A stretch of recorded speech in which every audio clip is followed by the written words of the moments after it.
Well, welcome. I'm back, and we're ready to do another installment here. I've heard a statistic many times that says when the Bills lose, the rates of spousal abuse kick up another notch. Did you and your wife have a little argument after Well, that? maybe she took it out on me. But either way, the Bills showed that they lack the killer instinct. Even when the defense is starting to come together, the quarterback issue and the coach issue is more apparent each quarter, right? Absolutely. I mean, boy, oh boy, I'd say Spiller was wide open on that one play where there was a defensive offsides, and it was like a free play. They always say on a defensive penalty, the play goes. If it's an offensive penalty, it stops. You know it's against you. You could force it in there. You could do anything you want, and Spiller running full speed down the sideline, touchdown, all by himself. Touchdown. You couldn't see another person in the camera. I mean, and there was a guy. I mean, he beat him, yeah. and there was a couple guys you could just. No one's coming from behind and getting him, and I dare anybody to try to catch him in the open field. Yeah, because you've seen it a million times. They try to put an angle on him, and you just can't get him. He's gone. Look at this beautiful run right here that he's making. The kid is a true talent, and for some reason, with 3 minutes left in the third quarter, he's got 11 carries for 56 yards. You know, his next carry was for 40 yards. He was over 100, and he had 14 carries. What would he have done if he had gotten 30 carries? He would have had 230 yards is what it would have happened. And okay, now those you're saying, well, how do you get a guy 30 carries? Well, you had this guy named Fitzpatrick, who I'm starting to hate, throw the ball 30 some times. He completed less than half of them. So half those times that he threw the ball for no yards, those 15 plays, if they would have handed Spiller the ball for those 15 plays that he had incompletions, we'd have killed him. Yeah, at one point, I think he was like 10 for 27 or something like that. He was really having a bad game. He was 2 for 13, and then he hit like 8 in a row, and he still didn't. And you could read down on my wrap-up below all the stats because I just typed it up and ready to paste it in there. But he was under 500. He was under 50%. So 50% of the time he throws an incompletion. Wouldn't it be so much better to hand off the ball to Spiller for those times? I used to have a fantasy football team years ago, and they used to always have this great stat. When Emmitt Smith runs for over 100 yards, the Cowboys are 28-2 or some crazy number, right? They're always, whenever he was over 100 yards. Yesterday, Spiller ran for over 100 yards. It should be a win. But what was the difference? Troy Aikman used to throw 11 for 17 for 178 yards. And he'd get those first downs on third down when they needed them. Or he'd throw that 50-yard to Irvin, right in the middle of it all. After handing the ball off to Emmett so many times, Irvin would be wide open. It would just be an easy toss.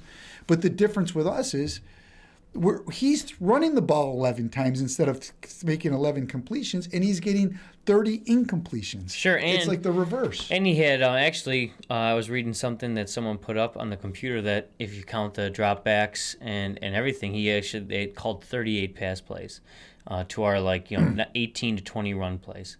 So or ones 20 that he doesn't even get the throw off on. Yeah, where he gets sacked, or I think there was something else that happened. Or he runs, because a couple of times he scrambled for a couple of yards. He takes off.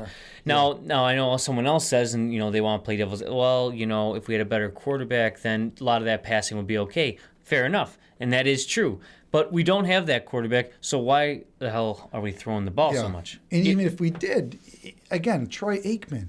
Well, some of those are okay. Like but you got to let him throw the ball sometimes. But when you got a guy like Spiller, even, you said Jackson had a bad game. We were talking about it earlier. Running backs need the ball. They need the ball because they do it 2 times in a row, and they see what the guy does, and all of a sudden the next time the guy tries to do the same thing again, and he beats him. And he makes this big, long thing. If you just throw a couple times into the line, you give up on it. And then you put the ball in the hands of a guy that can't throw the ball more than 10 yards. Well, and if you're saying that Jackson had 6 carries, and I know 3 of them came at the end of the game. Yeah. So if 3 of them came at the end of the game, that means he went for the most of the game only having 3 carries. Yeah, and then you take Spiller out after he runs like a 40-yard run. when you get in the red zone. What's up with that? Well, I know the one time, and see, this is another thing that's silly play calling. They ran, Spiller had a really good run, and then they ran him 3 times in a row. And he did fumble. And it was, and it's like, okay, like, I don't know what Gailey's trying to say. He's trying to call us out, like, hey, you want me to run him? No, we didn't lose it, but he lost it, and they called him that he was down, but he was definitely, it doesn't make a difference. Point is, he did that. Then they ran Jackson after, so they did like 4 runs in a row, and it just ended up being stupid. Where's the play action? That's what that's for. You run 3 times in a row, so that way you can fake the handoff, and then, if your quarterback's good, he hits the guy. And if you run it 3, the way the Fitzpatrick's playing, I don't even mind it. When he gets hot, he hits 8 in a row. I get that hitch pattern. Okay. Or a stopping. What do they call it? A hitch. That's what Stevie Johnson called it early. You go out 10 yards, I'll turn. You pump fake it to me, and I go long. Stevie Johnson gets a 63-yard pass, and I don't know why he cut to the middle. I would have cut to the sideline. He probably could have got 10 more yards, but he obviously wasn't as fast as that cornerback on it. And you could see right here on the replay, the cornerback kind of has angle on him, but he's still chasing him. Right. I think he was playing for the safety. When he saw in the safety, he thought that he had a better chance. But when he cut, he only got 5 more yards. So yeah, it didn't work out. I think he could have got a lot more if he kept going straight. But be that as it may, that's the first time that they've done that all year long. It's been there forever. It was there against the Jets. The Jets had 3 interceptions against us opening day. They were all under 9 yards. One of them went back for a touchdown because the cornerbacks just cheat. The guy, watch how this guy cheats on this, and it was wide open. It's there all day long. And Fitzpatrick's got to be able to hit those more often. And he's just not doing it. Yeah, he just doesn't have a good vision of the field. And, I mean, smart guy or not, doesn't make a difference. I want a real good quarterback out there. Now, you saw Luck, first-year player, great player. He's going to be really good. I mean, all the signs point to that. But he had a very similar game. Him and Fitzpatrick, if you lined up the stats right now, they were close. Almost exactly the same percentage-wise. He had a little bit more yards, but he had a few more completions. But he also had a few more throws. And he also had a W. Yes. And they both had only the 1 touchdown. They're actually very similar. Besides that punt return, that was the difference in the game. Our special teams is always we find a way to lose, and good teams find a way to win. I keep harping back to the good old glory days when Cornelius Bennett would block a field goal and we'd score 77. We scored 21 points in 77 seconds against Denver. That game, Denver outplayed us every minute of that game except for those 77 seconds. But they just found that way to win, and the Bills just seem to find that way to lose. How about this? 53 seconds left in the game. We have the ball on our own 8-yard line. The first play they call, an 8-yard pass, incompletion. The next play, a bomb, incompletion. Now there's 2 seconds came off the clock. I don't know, nothing. Right. And Indianapolis is calling a timeout because they know we have to punt from our own end zone. They're going to get it at midfield. The end of the half you're talking about, right? Yeah, they have a whole minute now with all their timeouts to come down and try to score a touchdown. They almost screwed that up. The refs gave them another second. Well, and we talked about it differently. We talked about it right as it happened. Is like, hey, normally he would have just kneeled the ball. We'd have ran into the halftime. This time he decides, hey, let's throw it 3 times in a row. Doesn't get shit. Why not run it, right? Yeah, if you're going to throw it, though, in that situation, throw it 35 yards down the field, not 8. Even if he catches it 8 yards, you're not doing anything. You're going to run out the clock at the 20 instead of the 10. So run it out at the 10 if you just want to run the clock out. And if you really want to get down the field, you need 98 yards. Right. 92. They're at the 8 for a touchdown. You need to get a couple 30-yard plays. You still got Spiller in the backfield. He's liable to get you 40 yards on a run. He'll get you 8. He's been averaging 7. Give it to him. And I don't care what anyone says. The receivers are fine. They're always open on these deep throws. They always got 3 steps on the guy, whether it's Donald Jones, this new kid Graham, or even Johnson. Johnson's not very fast, but he is a good route runner, so he gets open. He's open. So this stuff is just TJ frustrating. Graham, how many times have you seen TJ Graham he had that go good for a bomb? Yeah, it was a 10-yard pass. Well, right. I mean, but I have seen it. But whenever it does happen, the kid go. You drafted him to stretch the field. Well, he can't throw it. Yeah, he can't throw the ball. Like I said, throw it like a punt. Throw it straight up in the air. And let him run underneath it and throw it like a punt. And if he doesn't catch it or it gets intercepted, at least it's 50 yards down the field. But give him a chance to catch it. He's throwing these rockets that's impossible for anybody to run or anything. Yeah, and they're just off. And they're just off, and they're like on too much of a line. those long balls have to come down and give the receiver a chance to make adjustments. There's no adjustments when it gets zipped over your head. There's no Right, yeah, he's only got one throw. It's kind of a mid. Yeah. It's not a bullet, but it's not a lot. It's all right. But if it's not right to him, there's no way they're adjusting to it in the air. And, and I hate to quibble about calls because we lost the game and the worst team lost. I know what you're going to say. But at the end of that half. The end of the game. Well, not only the end of the game, I was going to mention first the end of the half because you had brought it up first. Oh, yeah, at the end of the half, there's like 3 calls in a row. Well, Reggie Wayne fumbles the ball.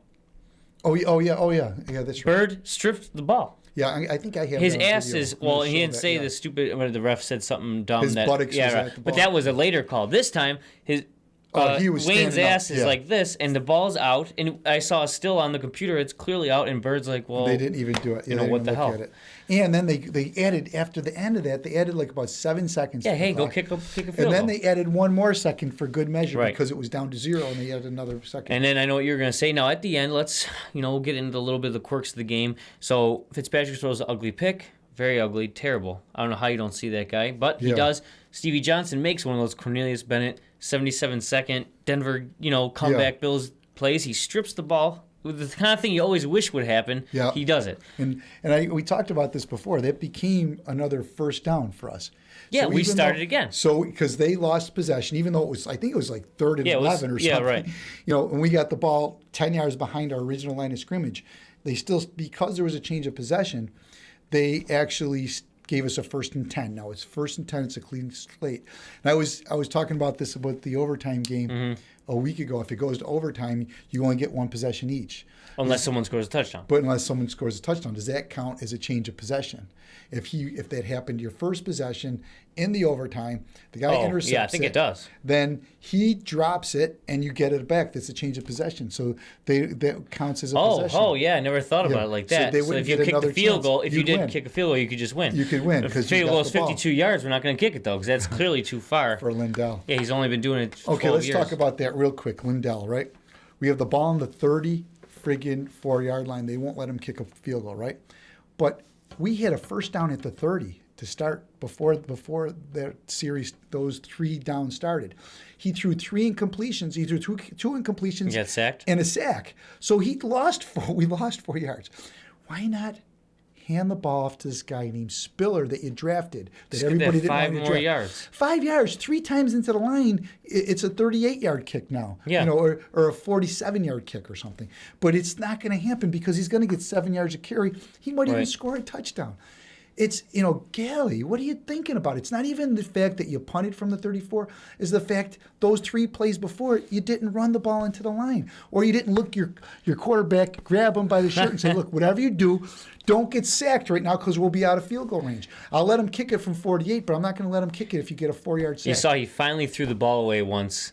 He was running out to the sidelines. He finally threw it away. Normally he'd just try to shove it in throw it somewhere or just take the sack like a dummy. I'm done being negative. I'm sorry about all this negativity. Hey, the guys are young. And we're at 13 minutes here, but we had some good positive plays. Mario Williams, the $100 million man. Yeah, he was clearly hurt. 3 sacks. Yeah, he's clearly hurt. He was clearly hurt in the beginning of the season, and I think I mentioned in a previous show or not, for whatever it was, pride, $100 million, I better play. Yeah, absolutely. He just played in the beginning, and he just wasn't the same. Now, I don't care who it is. If it's a 300-pound man, and you're throwing him around like a piece of garbage, then I think you're okay. So now he's clearly better. You talk about throwing around a piece of garbage. How about this play right here by, what's his name, Darius? He just grabs a hold of Andrew Luck. I don't know why he didn't stay on him. I think that would have been a penalty. Now that's a penalty. But the way he threw him down looked pretty rough on his and he was all over the field. He made like 3 plays in a row at one point where he looked. I think he's coming together, and what's funny is Kyle Williams too. The whole defensive line. Yeah, and hey, how about that Merriman? I mean, hey, why did we just cut him? Maybe you just should have, I don't know, kept him around. He's had a couple of good plays, and he sits. He's right, like you had said, and you said this before, and I was kind of skeptical, but here he is doing it. He is a defensive end, and he's supposed to just rush the passer in this defense, but when it becomes a run play to the outside, or he's got to hold position, he stands up. He's able to shed the block. Yeah. And he's there. It's shedding a block, yeah. He'll just throw a guy down. He's got chicken legs, but he's got that big upper body. Just throw someone right to the ground. What about that Moore kid? He got in there a couple of times. There's one, I think I got a picture of him. He's chasing. Where he's chasing him. He's got him around, and that he's like Roethlisberger, like he still gets the pass. Yeah, off. he's definitely good. He wasn't as impressive as I thought he may have been. I'm impressed by some of the Still a other rookie. rookies. Oh, he is still a rookie, but that was a beatable team. We didn't beat them, so we don't deserve the playoffs, which we will not get to. Because right now, this Indianapolis team holds the tiebreaker. Miami is better than us at this point because they won. Yeah, with 1 game lead. They beat Seattle, who we'll see in 2 weeks. Pittsburgh still has a game. They lost to Cleveland. Oh yeah, right. So, but it's not looking good. Cincinnati won again yesterday. I think they have 6 wins now too, 5 or 6. It doesn't look good. I'm not even thinking about that. I just want to see progress. 9 right now. But they're not progressing. I don't know if we'll ever be able to do it without a new quarterback, without a new coach. I lost all my faith in him. His record now is 14-29. He's under 333 now. Right. He just can't. He doesn't know how to win games. I don't know what it is. He just does the wrong things. He's worse than Dick Duran, which is pretty bad. There you go. You heard it here first. And as we're going to start to do it in the coming weeks, I know we don't got a lot of time here. We should really be wrapping it up. But what we're going to try to do is I'm going to try to at least look ahead to the future. Think about what pieces we're going to have to put in place, because the only way, and as you all Bills fans know for the past decade, the best part of being a Bills fan is after the season, when you get to pretend that you're going to be good next year. However, I do have some faith that when Wonstack and Gailey pack their bags and hopefully we get new defensive coordinator, this defense is going to be ready. Well, they and have the offense, players. The offense has all the players too. They have all the players. All they need is a quarterback. We don't have linebackers though. We got to draft linebackers. Yes, although they've been looking a little bit better though. A little bit, yeah. A little bit better. That Bradham is actually, he's kind of fast. He's all over the place, and he hits people pretty hard. Here's another guy that started sitting on the bench. He wasn't even activated. Yeah, so they don't know. I think training camp they just sit around. They don't know what they can't judge idiots. Talent. I don't know, but if we get rid of Stan Laurel, maybe they'll end up picking up Hardy. I mean, Oliver Hardy. They just can't pick the right guy. The only guy we've ever picked again is Bill Polian. I wish he'd come back. Yeah, they say that if Wilson dies before the new year, and that might be the end of the Bills this year. If he's got to stick around another year, and then we have at least one more year. Hopefully, someone out there in Buffalo Bills land will want to buy the Bills and pick, maybe they should pick Bill Polian back up. Well, if they start, going to the Patton Home website, maybe you'll be buying. I'll be buying. Well, the last thing too, we're going to be looking at the other quarterbacks.